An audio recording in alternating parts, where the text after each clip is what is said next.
Uy!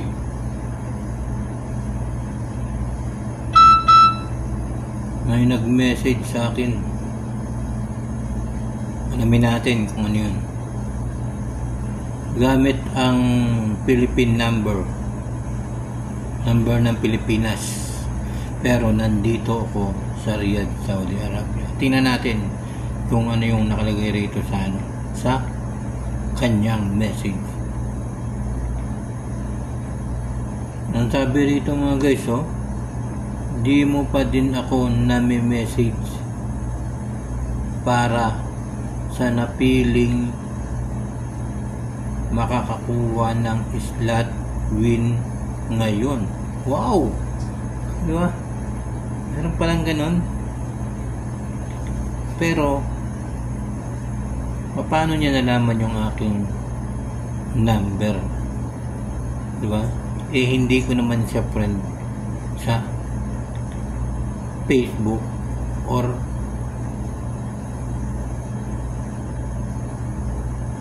hindi ko sinave dito yung number niya, hindi nakasave sa aking phone mobile.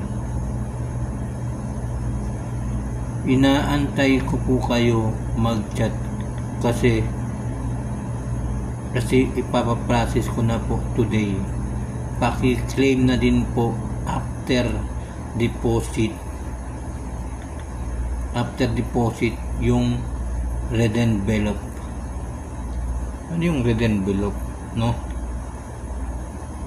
Pa-search po sa messenger para makapag-message.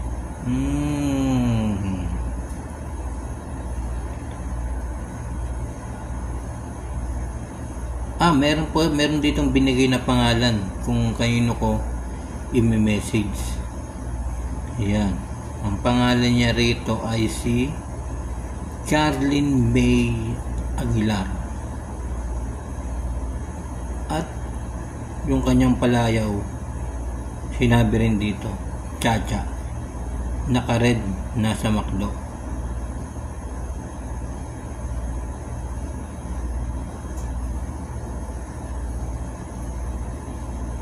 At mga guys, sinearch ko po yung kanyang pangalan, Charlene May Aguilar, si Chacha, naka-red, nasa McDo, taga Carmona. Di ba? Taga Carmona, Cavite. Bakit ginagamit yung pangalan nito, no? At mayroon pang isang message mga guys. Confirm ko lang, ikaw po ba ang may-ari ng number na to? Yan ang dapat natin iingatan mga guys. Kailangan bago tayo mag-send o bago tayo mag-oo sa mga nagme-message ng ganito sa inyong mga number, lalo na ang ginagamit ay ang Pilipinas number. Diba? Kaya dapat ay mag-ingat-ingat po tayo, baka di natin alam may scam pala to mga guys. At sinabi pa rito, pakichat ako sa messenger para mabigyan ng cheat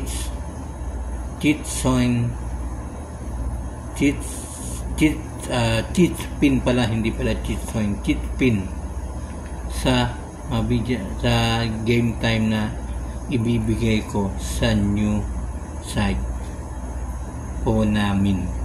Sure win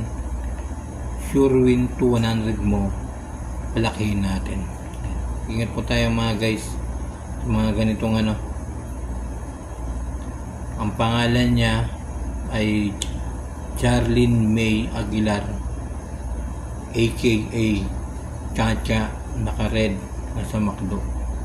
Pero yung place niya, nung sinearch ko yung pangalan niya, ay Carmona, Cavite. Ingat-ingat po tayo mga guys sa mga ganitong, be awareness po mga guys. Yan, huwag po tayong agad-agad magre-reply sa kanila kasi hindi po natin alam, baka scam yan. Kaya dapat ay mag-iingat po tayo. Maraming salamat po sa inyo lahat.